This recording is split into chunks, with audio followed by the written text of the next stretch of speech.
오늘은 창세기 48장과 49장에 등장하는 야곱의 축복에 대해서 우리가 함께 살펴보기를 원하는데요.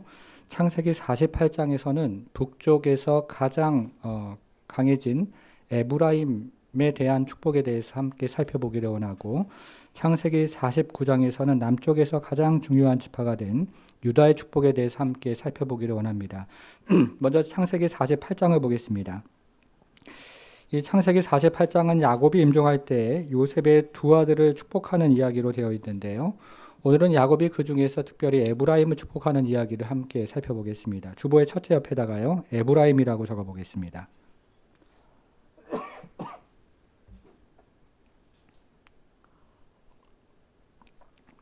이 창세기 48장은 야곱이 요셉의 두 아들 므낫세와 에브라임을 자신의 아들로 입양하는 이야기로 시작을 하는데요. 당시 고대 근동 지방에서 할아버지가 손자를 자신의 아들로 입양하는 것은 흔한 일이었습니다. 야곱은 요셉의 두 아들 므낫세와 에브라임을 자신의 아들로 입양을 해서 요셉에게는 2배의 몫을 주기를 원했고, 또 므낫세와 에브라임에게는 이스라엘 12지파의 조상이 되는 축복을 주기를 원했습니다. 여러분, 그러면 야곱은 이 므낫세와 에브라임 중에서 누구를 더 축복하고 있습니까? 14절을 함께 보겠습니다. 14절. 자, 14절로 가서요. 14절을 같이 한번 읽어보겠습니다. 시작. 이스라엘이 오른손을 펴서 차남 에브라임의 머리에 얹고 왼손을 펴서 므낫세의 머리에 얹으니 므낫세는 장자라도 팔을 엇바꾸어 얹었더라. 자, 야곱은 오른손을 펴서 차남 에브라임의 머리에 얹었고요. 왼손을 펴서 장남 므낫세의 머리에 얹었습니다. 그런데 히브리 문화에서는 오른손이 의미하는 것이 명예와 영광이기 때문에 야곱이 오른손을 펴서 에브라임 머리에 얹었다 하는 것은 에브라임에게 더 큰 복을 주겠다는 의미였습니다. 여러분, 그러나 우리가 그 다음 본문을 읽어보면 요셉은 이것을 원치 않았습니다. 그래서 요셉은 야곱의 손을 바꾸기를 원했습니다. 요셉은 순리대로 장남 므낫세가 더 많은 축복을 받기를 원했고, 차남 에브라임이 그 다음 축복을 받기를 원했던 것입니다. 그러나 오늘 본문을 우리가 쭉 읽어보면요, 야곱은 요셉의 이 같은 청을 허락하지를 않습니다. 19절을 또 같이 읽어보겠습니다. 19절 시작. 그의 아버지가 허락하지 아니하며 이르되 나도 안다 내 아들아 나도 안다.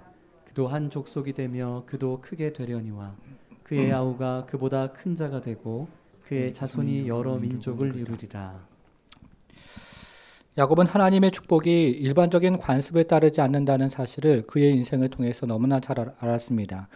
그래서 야곱은 지금 하나님의 계획에 따라서 오른손을 펴서 차남 에브라임을 축복을 하고 왼손을 펴서 장남 므낫세를 축복하고 있습니다. 여러분, 그런데 매우 흥미롭게도 우리가 히브리서를 읽어보면요, 이 히브리서 기자는 바로 이 대목을 가리켜서 야곱의 믿음의 정수였다고 이야기를 합니다. 화면으로 히브리서 11장 20절부터 22절을 보겠습니다. 믿음으로 이삭은 장차 있을 일에 대해서 야곱과 에서를 축복하였으며 믿음으로 야곱은 죽을 때에 요셉의 각 아들에게 축복하고 그 지팡이 머리에 의지하여 경배하였으며 믿음으로 요셉은 임종시에 이스라엘 자손들이 떠날 것을 말하고 또 자기 뼈를 위하여 명하였으며 20절은요 이삭의 믿음의 정수이고 21절은 야곱의 믿음의 정서, 그리고 22절은 요셉의 믿음의 정수인데요. 야곱의 믿음의 정수는 야곱이 손을 엇갈려서 축복할 때 찾아왔다고 말하고 있습니다. 여러분, 그러면 야곱이 손을 엇갈려 축복한 것이 왜 야곱의 믿음의 정수가 될까요? 창세기 유명한 주석가인 엘렌 로스는 야곱이 손을 엇갈려 축복한 것을 교차된 축복이라는 용어로 사용했는데요. 우리는 성경 안에서 이처럼 교차된 축복을 종종 만나기도 하고 우리 인생을 살아가면서도 이처럼 교차된 축복을 종종 마주하기도 합니다. 하나님께서 종종 축복의 손을 바꾸신다는 뜻인데요. 우리가 가장 애정을 쏟는 것들은 가볍게 여기시고 우리가 관심을 거의 두지 않는 것들을 하나님께서 크게 축복하시는 경우가 있다는 뜻입니다. 성도 여러분, 여러분들의 인생을 한번 잠시 뒤돌아보십시오. 내가 다른 자녀들을 희생하면서까지 더 애정을 쏟았던 그 자녀가 적은 축복을 받고 내가 관심을 거의 두지 않았던 자녀가 하나님의 커다란 축복을 받았다는 것을 저는 목회 현장에서 종종 경험하게 됩니다. 내가 그토록 애정을 쏟았던 자녀는 덜 축복을 받고요. 내가 염려하고 그리고 걱정했던 그 자녀를 하나님께서 크게 축복하시는 것을 목회 현장에서 종종 보게 됩니다. 여러분, 이것이 어디 자녀들 뿐이겠습니까? 우리가 그토록 성공을 바라던 계획은 뒷전으로 밀려나는 반면에 우리가 거의 우연처럼 시작했던 일이 하나님 안에서 번성하고 복을 누리는 것도 우리는 경험을 합니다. 성도 여러분, 하나님은 우리의 마음을 모르시는 것일까요? 우리의 장자가 누구이며 우리가 가장 원하는 것이 무엇인지를 하나님께서는 모르시는 것입니까? 자, 19절을 다시 한번 보겠습니다. 19절에 보니까요. 그의 아버지가 허락하지 아니하며 이르되 나도 한다 내 아들아 나도 한다. 그도 한 족속이 되며 그도 크게 되려니와 그의 아우가 그보다 큰 자가 되고 그의 자손이 여러 민족을 이루리라. 이렇게 이야기를 합니다. 여러분, 그분은 분명히 아십니다. 야곱이 나도 한다 아들아 나도 한다 라고 강조를 했던 것처럼 그분은 분명히 아시는 분이십니다. 그분은 우리의 장자가 누구이신지를 분명히 아시고 그리고 내가 가장 원하는 것이 무엇인지를 분명히 아십니다. 여러분, 그래서 우리가 장자로 삼기를 원하는 것과 우리가 가장 원하는 것에서 축복과 번영을 누리지 못한다면 우리는 다른 곳에서 하나님의 축복과 그리고 지혜가 있음을 믿음으로 받아야 합니다. 하나님의 교차된 축복의 손길이 있음을 우리 현실에서 인정해야 한다는 뜻입니다. 그래서 알란 로스는 하나님께서 어리석은 자들을 택해서 지혜로운 자들을 부끄럽게 하시고 세상의 약한 자들을 통해서 강한 자들을 부끄럽게 하시며 그리고 천한 자들과 멸시받는 자들을 통해서 있는 자들을 폐하신다는 그 말씀을 우리의 인생의 말씀으로 우리의 위로의 말씀으로 삼아야 한다고 이야기를 했습니다. 성도 여러분, 하나님은요 모든 성도들에게 복을 주시기를 원하십니다. 그러나 하나님은 때로 교차된 축복을 우리에게 허락하십니다. 여러분, 그런데 우리가 인생을 돌아보니까요, 이 교차된 축복의 손길이 우리에게 가장 필요한 축복이었다는 사실을 깨닫게 되는 것입니다. 이것이 우리가 48장을 통해서 얻어야 하는 메시지입니다. 자, 49장을 한번 가보겠습니다. 이 창세기 49장은요, 야곱이 임종의 자리에서 12아들을 축복하는 이야기인데요. 오늘은 야곱이 그 중에서 유다를 축복하는 이야기를 함께 생각을 해보겠습니다. 둘째 옆에다가는요, 유다라고 적어보겠습니다.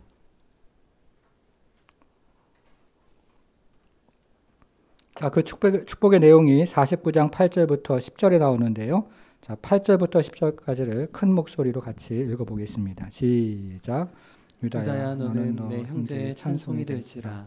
내 손이 내 원수의 목을 잡을 것이요 내 아버지의 아들들이 내 앞에 절하리로다. 유다는 사자 새끼로다. 내 아들아, 너를 움킨 것을 찢고 올라갔도다. 그가 엎드리고 웅크림이 수사자 같고 암사자 같으니 누가 그를 범할 수 있으랴. 그가 유다를 떠나지 아니하며 통치자의 지팡이가 그 발 사이에서 떠나지 아니하기를 실로가 오기까지 이르리니 그에게 모든 백성이 복종하리로다. 아멘. 여러분, 유다는 크게 두 가지 축복을 받습니다. 첫 번째 축복은 유다가 이스라엘 지파 가운데 통치권을 행사하는 축복입니다. 지금까지 요셉이 12아들들 가운데 통치권 행사했지만 앞으로는 유다가 12지파 가운데 통치권을 행사하는 축복을 받습니다. 두 번째 축복은 유다가 열방을 통치하는 축복을 받습니다. 유다는 이스라엘뿐만 아니라 열방을 통치하는 축복을 받게 됩니다. 앞에서 요셉은 땅을 2배로 받는 장자권을 받지만 여기서 유다는 열방을 통치하고 이스라엘을 통치하는 장자권을 받는다는 뜻입니다. 여러분, 그런데 이 유다의 축복을 말하는 10절은요, 이 창세기에서 가장 난해한 구절 중에 하나입니다. 동시에 이 10절은 창세기에서 가장 중요한 구절 중에 하나입니다. 그래서 10절을 다시 한번 보겠습니다. 10절입니다. 규가 유다를 떠나지 아니하며 통치자의 지팡이가 그 발 사이에서 떠나지 아니하기를 실로가 오시기까지 이르리니, 이렇게 되어 있는데요. 여러분, 실로가 오시기까지 여기 표시를 한번 해보겠습니다. 실로가 오시기까지 여기 표시를 한번 해보셔요. 실로가 오시기까지 이르리니 그에게 모든 백성이 복종하리로다. 이것을 한마디로 요약을 한다면 유다가 왕권을 행사한다는 뜻이 됩니다. 그렇죠? 그런데 이 구절이 어려운 이유는 실로가 오시기까지라는 말이 어렵기 때문에 그렇습니다. 성경학자들은 지난 2000년 동안 이 실로가 오시기까지가 무엇을 의미하는지를 토론해 왔는데요. 그러나 2000년 동안 토론해 왔지만 합의된 결론에 이르지 못했습니다. 그만큼 어려운 구절이라는 뜻입니다. 여러분, 그래서 오늘은요, 이 실로가 오시기까지가 무엇을 의미하는지 가장 기본적인 의미만을 함께 생각을 해보겠습니다. 먼저 이 오시기까지라는 말이 중요한데요. 이 오시기까지라는 말을 원문에서 찾아보면요, 절정을 이루다 이런 말로 되어 있습니다. 여러분, 성경에 오시기까지 옆에다가 절정을 이루다 이렇게 한번 적어보겠습니다. 절정을 이루다 이렇게 한번 적어보셔요.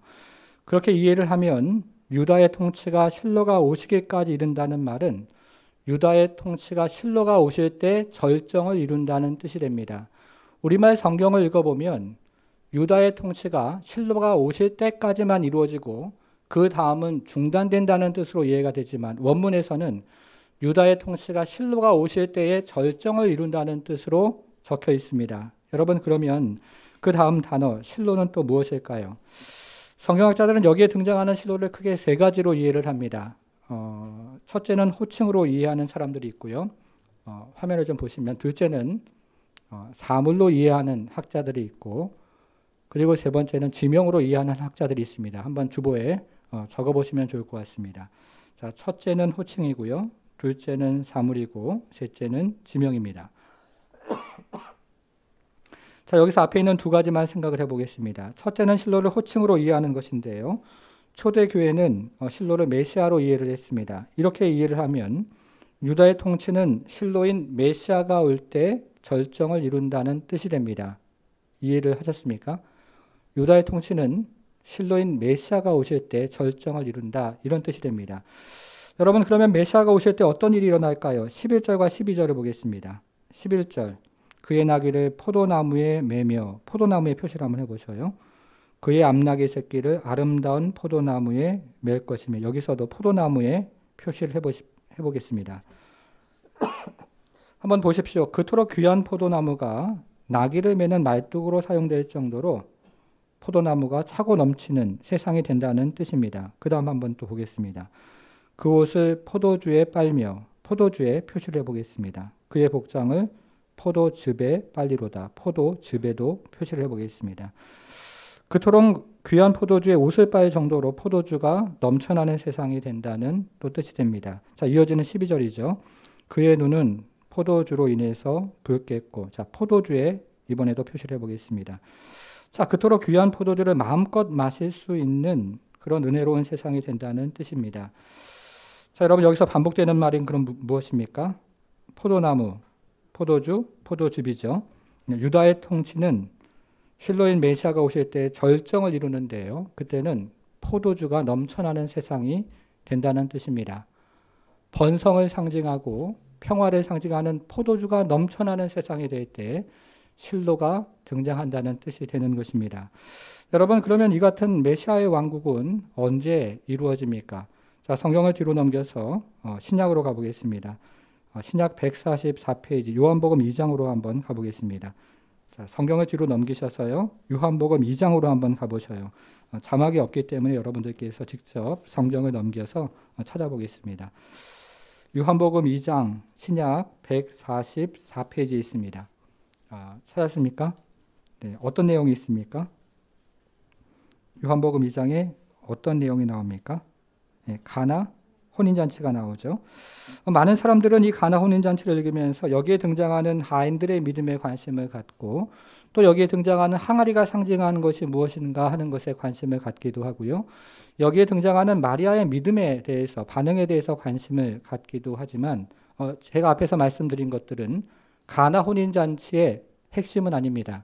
여러분, 그러면 가나 혼인잔치의 핵심이 무엇입니까? 가나 혼인잔치의 핵심은 물이 변해서 뭡니까? 포도주가 되었다 하는 것이 가나 혼인잔치 핵심입니다. 3절에서요. 포도주 한번 표시를 해보셔요. 9절에서도 포도주에 표시를 해보십시오. 자, 10절에서도 포도주에 표시를 해보겠습니다. 자, 이렇게 생각을 하면요. 가나 혼인잔치는 창세기 49장에서 이야기한 포도주가 넘쳐나는 세상, 그 세상이 왔고 그 메시아가 왔다는 것을 우리에게 알려주고 있는 것입니다. 우리가 앞에서 살펴본 창세기 49장에서 포도나무, 포도주, 포도즙이 넘쳐나는 세상이 실로가 오실 때 이루어질 것이라고 야곱이 예언을 했는데요. 지금 가나 혼인잔치는 바로 그 예언이 이루어져서 메시아 왕국이 도래했다는 것을 우리에게 말해주고 있는 것입니다. 그러므로 가나 혼인잔치의 핵심은 바로 물이 변해서 포도주가 되고 그 메시아가 이 땅에 오셨다 하는 것을 우리에게 말해주고 있는 것입니다. 성도 여러분, 이렇게 생각을 하면요, 오늘날에도 예수님께서 계신 곳은 예수님께서 가나 혼인잔치에서 보여주셨던 그 부요로움과 평화와 풍요로움이 함께하는 은혜를 우리가 경험할 수가 있습니다. 한 주간 우리가 살아가면서 이 세상에서 걱정된 것, 근심된 것, 그리고 불안한 것, 그런 것 함께 살아왔지만 그러나 이 시간 가운데 주님께서 주시는 그 풍성한 은혜로 말미암아서 우리가 다시 치유와 회복과 은혜와 평화를 경험하는 그런 예배 시간이 되기를 주님의 이름으로 축복합니다. 자, 두 번째인데요.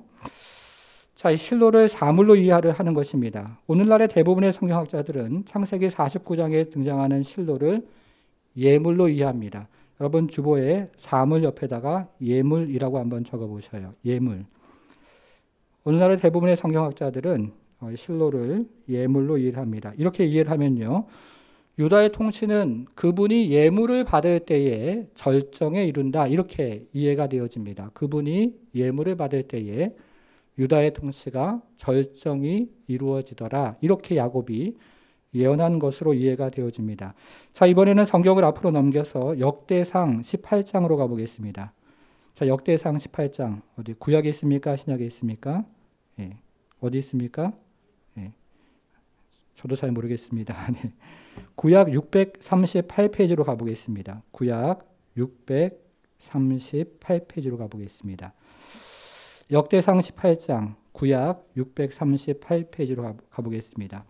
자, 역대상 18장에는요, 다윗의 이야기가 나옵니다.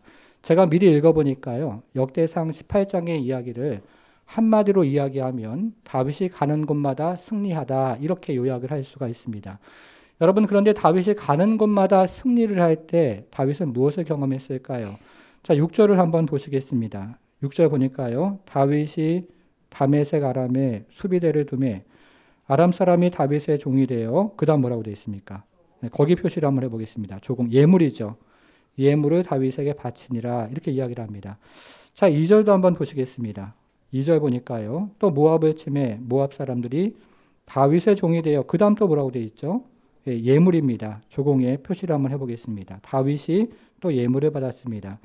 이렇게 이해를 하면 창세기 49장이 예언한 실로는요, 구약에서 1차적으로 다윗에게서 성취가 되었다 하는 것을 우리는 확인을 하게 됩니다. 다윗이 가는 곳마다 승리를 하고 예물을 받았으니까요, 구약이 이야기한, 야곱이 이야기한 그 예언이 1차적으로 다윗에게서 성취가 된 것입니다. 여러분, 그런데 우리가 지금 읽은 역대상 18장을 구속사적으로 읽을 수가 있습니다. 이 역대사 18장을 구속사적으로 읽으면요, 예수님께서 가는 곳마다 승리하시더라, 이렇게 또 읽을 수가 있습니다. 예수님께서 갈릴리에서 어둠을 몰아내시고 승리하셨고, 또 이방 땅에서도 어둠을 몰아내고 승리하셨고, 예루살렘에서도 어둠을 몰아내고 승리하셨더라, 이렇게 구속사적으로 우리는 이 장을 또 읽을 수 있다는 것입니다. 여러분, 그런데 예수님께서 이 땅에 오실 때 어떤 일이 일어났습니까? 예수님께서 동방박사들로부터 예물을 받는 사건이 일어났습니다. 이렇게 이해를 하면, 자, 창세기 49장이 예언한 실로는 궁극적으로 예수 그리스도가 되는 것입니다. 예수께서 가는 곳마다 승리하시고, 그리고 처음부터 예물을 받으셨기 때문에 창세기 49장에서 야곱이 이야기했던 그 실로를 성취하시는 분은 궁극적으로 예수님이 된다는 뜻입니다. 그러니까요, 앞에서 살펴본 다윗은 그림자였고, 신약에 등장하신 예수님이 실체, 본체가 되었다는 것입니다. 사랑하는 성도 여러분, 오늘날에도 이것은 마찬가지입니다. 우리 인생 가운데 예수께서 함께 하실 때 우리는 승리를 경험하는 인생이 됩니다. 우리가 실패하는 이유는 우리의 지혜와 우리의 힘으로 살아가기 때문이지만, 예수께서 우리와 함께 하실 때 우리는 승리하고 그 가운데서 포도주가 차고 넘치는 그런 인생을 살아갈 수가 있는 것입니다. 이 한 주간 살아갈 때 예수께서 함께 하심으로 승리하는 한 주간이 되기를 축복하고 포도주가 차고 넘치는 그런 한 주간이 되기를 주님의 이름으로 축복합니다. 자, 우리는 지금까지 창세기 48장, 49장을 살펴보았는데요. 48장에서는 에브라임의 축복, 49장에서는 유다의 축복에 대해서 함께 생각을 해보았습니다. 여러분들이 집에 돌아가셔서요, 나머지 내용, 이 안에 야곱이 다른 아들들을 축복한 나머지 내용도 좀 읽어보셨으면 좋겠습니다. 그런데 저의 목회 경험상 나머지 내용 집에 가서 읽어보십시오 라고 말씀을 드리면 거의 읽으시는 분들을 제가 보지 못했지만 그래도 이 안에는요, 우리가 읽으면서 참 은혜가 되고 복이 되는 내용들이 참 많기 때문에 이 안에 있는 내용을 꼭 집에 돌아가셔서 읽어보시면 좋겠습니다. 특별히 요셉에 관한 이야기, 야곱이 요셉을 축복한 이야기는 우리 가정을 축복하고 또 자녀들을 축복하는데 참 도움이 되는 이야기이기 때문에 여러분들이 꼭 읽어보시면 좋겠다는 생각이 듭니다. 여러분, 그러면 야곱이 12아들을 축복한 이유가 무엇일까요? 성경은 축복에는 원리가 있다고 이야기를 하는데요. 우리가 잠시 성경이 이야기하는 축복의 원리에 대해서 생각을 해보겠습니다. 먼저 화면으로 창세기 18장 18절 야곱을 축복하신 이유가 거기 나옵니다. 두 구절이 연속해서 나오는데요. 이 두 구절 같이 읽어보겠습니다. 시작. 아브라함은 강대한 나라가 되고 천하만민은 그로 말미암아 복을 받게 될 것이 아니냐. 또 내 씨로 말미암아 천하만민이 복을 받으리니 이는 내가 나의 말을 준행하였음이니라 하셨다 하니라. 아멘. 여러분 18절을 시작하는 내 씨로 말미암아 이렇게 이야기를 하는데요. 여기서 말하는 씨를 오늘 본문에서 찾으면 이것은 야곱의 12아들들도 여기 해당한다 이렇게 이해를 할 수가 있습니다. 천하 만민을 축복하기 위해서 야곱의 12아들들을 먼저 축복했다는 뜻입니다. 자, 이삭도 한번 찾아보겠습니다. 화면으로 창세기 26장 4절을 보겠습니다. 이삭을 축복하신 이유인데요. 내 자손을 하늘의 별과 같이 번성하게 하며 이 모든 땅을 내 자손에게 주리니 자, 내 자손으로 말미암아 천하 만민이 복을 받으리라. 여기서 말하는 자손도 오늘 본문에서는 야곱의 12아들에 해당하는데요. 천하 만민에게 복을 주려고 야곱의 12아들을 하나님의 뜻 안에서 야곱이 축복을 했던 것입니다. 이스라엘을 형성해서요. 그 이스라엘을 통해서 천하 만민을 하나님은 축복하기를 원하셨던 것입니다. 자, 야곱도 마찬가지입니다. 마지막 구절 28장 14절 화면에 나오는데요. 큰 소리로 같이 읽어보겠습니다. 시작. 내 자손이 땅에 티끌같이 되어 내가 서쪽과 동쪽과 북쪽과 남쪽으로 퍼져나갈지며 땅의 모든 족속이 너와 내 자손으로 말미암아 복을 받으리라. 아멘. 여러분 여기서 자손이라는 말이 나오죠. 이 자손은 여기서 직접적으로 야곱의 12아들을 말하고 있습니다. 천하 만민에게 복을 주시려고 야곱이 하나님의 뜻 안에서 12아들을 먼저 축복을 했던 것입니다. 여러분 이런 관점으로 오늘날 우리가 살아가는 세상을 잠시 생각을 해보겠습니다. 세계 인구를 둘로 나누면 예수를 믿는 사람과 믿지 않는 사람으로 나눌 수가 있습니다. 그런데 성경은 예수를 믿는 사람과 믿지 않는 사람들에 대한 매우 중요한 주제를 다루고 있는데요. 생명이 있는 자와 생명이 없는 자, 영생을 소유한 자와 영생을 소유하지 못한 자, 천국에 가는 자와 지옥에 가는 자에 대한 매우 진지한 주제를 중요하게 다루고 있습니다. 그러면 저와 여러분들은 위에서 말씀드린 두 부류 중에서 어느 부류에 속하고 있습니까? 저와 여러분들은 세계 인구의 3분의 1에 하는 저와 여러분들이 그런 그리스도인이라면 저와 여러분들은 생명이 있는 사람들, 영생을 소유한 사람들, 천국에 가는 엄청난 복을 누린 사람들에 해당합니다. 그런데 이 세계 인구의 3분의 1이 그리스도인이다 하는 통계는요. 일반적으로 선교학자들이 선교학에서 사용하는 통계인데요. 이 통계의 숫자 안에는 개신교 교인의 숫자뿐만 아니라 카톨릭 교인들의 숫자도 포함이 되어 있고 몰몬교와 여호와의 증인과 같은 기독교 이단 사람들의 숫자도 이 안에 포함이 되어 있습니다. 여러분 그렇다면요. 예수 그리스도를 진실로 나의 구주와 나의 주인으로 믿어서 영적으로 거듭난 그리스도인의 숫자는 얼마나 될까요? 표를 한번 보겠습니다.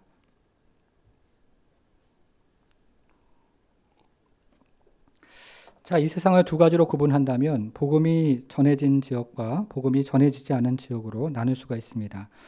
먼저 복음이 전해진 지역에는 세 부류의 사람들이 살고 있습니다. 첫째, 복음이 전해진 지역에 사는 비그리스도인들이 있습니다. 둘째, 명목상의 그리스도인들이 있습니다. 교회에 잘 나오지 않지만 종교란에 기독교라고 쓰는 사람들이 있습니다. 셋째, 헌신된 그리스도인들이 있습니다.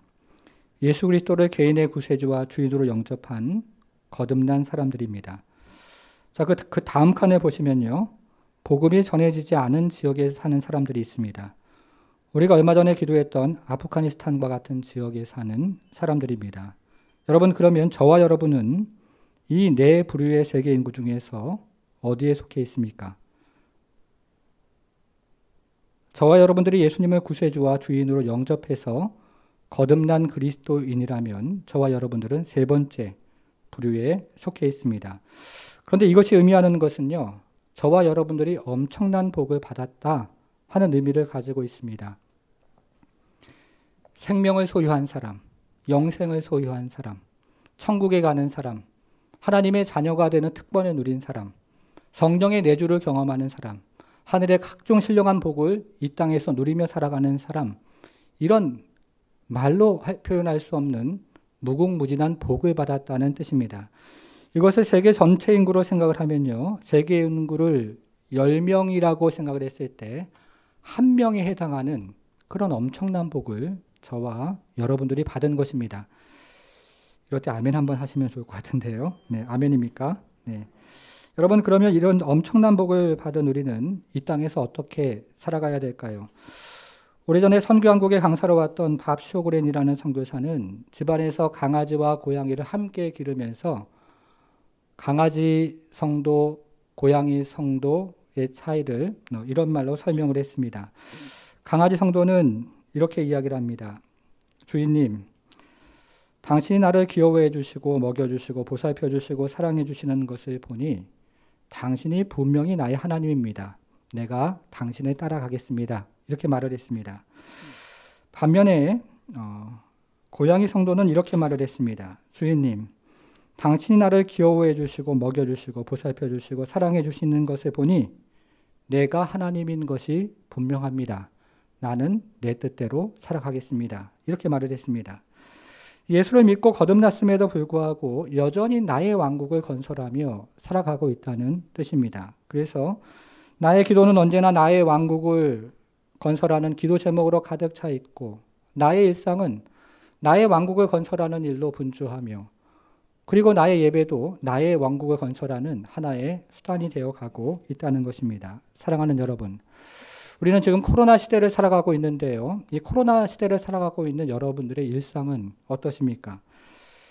제가 요즘에 읽은 책 중에서 기독교의 발흥이라는 책이 있습니다. 이 책은 워싱턴 대학교에서 사회학을 가르치는 로드니 스탁이라는 사회학과 교수가 지은 책인데요. 이 사람은 사회과학을 가르치는 사람이기 때문에 어떤 영적인 것 그리고 신학적인 것을 배제하고 순전히 사회과학적인 측면에서 초대 기독교가 어떻게 성장했는지를 이 책에서 기록을 하고 있습니다. 우리는 역사 시간에 초대 기독교가 성장한 이유를 로마 황제가 콘스탄티누스 황제가 기독교로 개종했기 때문이라고 배웠습니다. 로마 황제가 기독교로 개종을 하는 바람에 기독교가 공인이 되고 나중에 국교가 되고 그러면서 기독교가 급속하게 성장했다고 배웠습니다. 그런데 이 책은요, 초대 기독교가 성장한 이유를 2세기부터 4세기에 있었던 팬데믹에서 찾았습니다. 165년에 로마에서 역병이 시작이 되었는데요. 15년 동안 로마에서 역병이 시작이 되면서 로마 인구의 4분의 1 혹은 3분의 1에 해당하는 사람들이 죽었습니다. 그런 다음에 251년에 또다시 역병이 돌았는데 이 기록에 의하면 로마의 한 도시 안에서만 매일 5,000명이 죽는 그런 불상사가 일어났다고 기록은 전하고 있습니다. 오늘날 코로나19와는 비교할 수도 없는 더 심각한 팬데믹이 그 당시에 돌았던 것입니다. 여러분, 그런데요, 이 로마 시민들과 가족들조차도 병자들을 떠날 때 그리스도인들이 그 자리에 남아있으면서 이 병자들을 돌보고 그리고 이들에게 양식을 공급하는 과정에서 기독교가 초기에 급속하게 성장을 했다 하는 것이 이 책의 요지입니다. 모든 사람들이 역병을 피해서 도시를 도망가고 있는데 당시 기독교인들이 생명의 위협을 무릅쓰고 병자들을 돌보고 양식을 제공하는 과정에서 기독교가 부흥을 했다는 것이 이 책의 내용입니다. 성도 여러분, 저는 이 책을 읽으면서요, 이것이야말로 오늘날 우리 성도가 살아가는 이유요, 이 땅에 교회가 존재하는 목적이라는 생각이 들었습니다. 사랑하는 성도 여러분, 우리가 복을 나눌 때에 무엇을 경험합니까? 가나 혼인잔치에서 하인들이 항아리에 채운 물을 나눌 때에 무엇을 경험했습니까? 포도주가 차고 넘치는 것을 경험했습니다. 그곳에 있던 모든 사람들이 포도주가 차고 넘치는 것을 경험했던 것입니다. 우리가 한 주간 살아가면서요, 하나님께서 우리에게 주신 복들이 있습니다. 이 복을 나누어 보는 겁니다. 우리 자녀들에게 나누어 보고, 또 우리 이웃들과 나누어 보고, 우리 옆에 있는 사람들과 나누어 볼 때 하나님께서 그 복을 축복하셔서 우리가 나누는 바로 그것마다 가나 혼인잔치가 베풀어 주시기를 간절히 기도하면서 나누어 보는 것입니다. 그러면 교회의 섬김을 통해서 또 여러분들의 섬김을 통해서 우리의 가정이 가나 혼인잔치가 되고 우리 이웃이 가나 혼인잔치가 되고 이 나라 이 민족이 가나 혼인잔치가 되어서 하나님께서 주시는 복으로 가득한 나라 민족, 또 우리 가정, 우리 자녀가 되지 않겠습니까? 한 주간 살아가면서 그런 기도의 마음을 가지고 우리가 복을 나눌 때에 여러분들에게 하나님 커다란 복을 허락하시고 그 복이 곳곳으로 나누어져서 가나 혼인잔치의 복을 경험하는 한 주간 되기를 주님의 이름으로 축원합니다. 기도하겠습니다.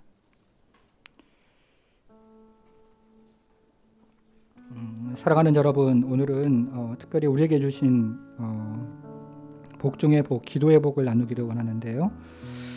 특별히 오늘은 우리 교회 안에 있는 또 주변에 있는 환우들을 위해서 함께 기도하기 원합니다. 전 오늘 본문 말씀을 묵상하면서 이런 생각이 들었습니다. 실로이신 예수님께서 함께 하실 때 정말 치유와 회복의 풍성함, 그런 것들이 있겠구나 하는 그런 마음이 들었습니다. 실로이신 예수님께서 함께 하실 때에 은혜와 능력의 풍성함이 우리 가운데 나누어지고, 실로이신 예수님께서 함께 하실 때에 참으로 모든 병마와 연약함이 물러가고 가나 혼인잔치의 은혜가, 그 풍성함과 치유와 회복과 능력이 우리 연약한 성도들 가운데 임해서 하나님 주시는 풍성함을 경험하는 예배 시간, 또 한 주간이 되면 좋겠다 하는 생각을 하게 됩니다. 사랑하는 여러분, 아픈 육체에 연약한 곳에 손을 한번 얹어 보셔요. 그리고 또 우리 주변에 기억나는 또 환우들을 위해서 이 시간에는 함께 하나님의 마음을 가지고 간절히 기도하기 원합니다. 같이 기도하겠습니다.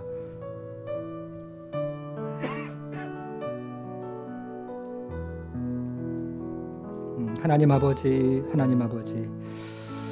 실로이신 예수께서 오실 때에 치유와 회복의 풍성함이 있고, 또 실로이신 예수께서 오실 때에 포도주가 넘쳐나는 풍성함이 있으며, 실로이신 예수께서 오실 때에 하나님 아버지 우리 가운데 차고 넘치는 은혜가 있는 줄 믿사오니, 주여 하나님 아버지 이 땅을 불쌍히 여겨주시고, 포도주가 없어서 하나님 아버지 당황하는 하나님 아버지 땅 가운데 실로이신 예수께서 오실 때 하나님 우리는 다시 그 풍성함과 그 치유와 회복을 누릴 줄 믿사오니, 우리 하나님 아버지 은혜를 베풀어 주시고, 하나님 아버지 참으로 하나님 우리에게 참으로 하나님 아버지 은혜를 베풀어 주셔서 우리 하나님의 은혜로 하나님 다시 한번 우리가 회복되어지고, 다시 한번 하나님 아버지 우리의 연약한 하나님 육체가 강건하게 되고, 다시 한번 하나님 우리 가정이 하나님의 은혜로 충만해질 수 있도록 하나님 도와주시기를 기도하오니, 이 어려운 시대를 살아가는 우리 사랑하는 성도들 위해 우리 하나님의 크신 은혜와 우리 하나님의 크신 사랑을 경험하는 우리의 모든 성도들 될 수 있도록 하나님 함께해 주옵소서. 하나님 아버지, 우리는 연약합니다. 우리는 부족합니다. 우리는 하나님 아버지 참으로 낙심 가운데 그리고 절망 가운데 빠지기 쉬운 심령과 영혼을 가지고 살아갑니다. 그러나 주님께서 우리의 영혼을 강건케 붙잡아 주시고 실로이신 예수께서 우리의 영혼들을 하나님 아버지 강건케 붙잡아 주셔서 우리의 영혼이 하나님의 능력과 사랑으로 하나님 다시 한번 치유되어지고 회복되어질 때 우리 하나님께서 함께 하시고 역사하시는 은혜의 해를, 은혜의 때를 하나님 우리가 보낼 수 있도록 주여 도와주시고, 하나님 이 세상의 포도주가 하나님 떨어져서 참으로 하나님 아버지의 아우성을 치고 하나님 혼란스러운 이 세 가운데 예수께서 함께 하셔서 하나님 아버지 혼인잔치의 은혜와 능력을 경험하는 시대를 살아갈 수 있도록 주여 도와주시고, 그런 교회로 하나님, 그런 가정으로, 그런 일터로 되어서 우리가 복을 받고 복을 나눌 때에 우리 하나님 주시는 큰 은혜와 복을 나누는 모든 성도들 될 수 있도록 하나님 함께해 주옵소서. 하나님 아버지, 이 시대는 포도주가 떨어진 혼인잔치처럼 아우성과 그리고 고난과 고통을 부르짖는 소리가 끊이지 아니하지만, 그러나 예수께서 그 가운데 함께 계실 때에 우리 가운데 풍성한 잔치와 은혜와 치유와 능력이 있는 줄 믿사오니, 사랑하는 우리 성도들 가운데 또 연약한, 특별히 연약한 육체를 가지고 주 앞에 나아가는 하나님 사랑하는 성도들 가운데 우리 하나님 함께 하셔서 주님 주시는 은혜 가운데 치유와 회복을 경험하게 하시고, 실로이신 예수께서 하나님 찾아오셔서 육체의 연약함이 다시 한번 회복되어지고 영혼의 연약함이 주께서 주시는 풍성함으로 회복되어지는 은혜가 있도록 우리 하나님 함께해 주옵소서. 주님, 이 나라 이 민족도 주님께서 긍휼히 여겨 주시기를 기도합니다. 하나님 아버지, 포도주가 떨어진 나라처럼 이곳저곳에서 하나님 아버지 고통의 소리와 고난의 소리가 하나님 들리지만, 그러나 오직 예수 그리스도께서 함께 하실 때에 나라 민족 가운데 하나님 다시 한번 포도주가 흘러넘치는 그런 은혜를 경험할 줄 믿사오니, 우리 하나님 긍휼히 여겨주시고 불쌍히 여겨주셔서 우리가 다시 한번 예수 그리스도의 이름을 붙잡을 때에 실로께서 우리 가운데 찾아오셔서 주님 주시는 풍성함이 이 나라 이 민족 가운데, 이 땅의 교회 가운데, 이 땅의 가정들 가운데 차고 넘치는 역사가 있도록 우리 하나님 축복하여 주옵소서. 감사드리며 예수님의 이름으로 기도하옵나이다.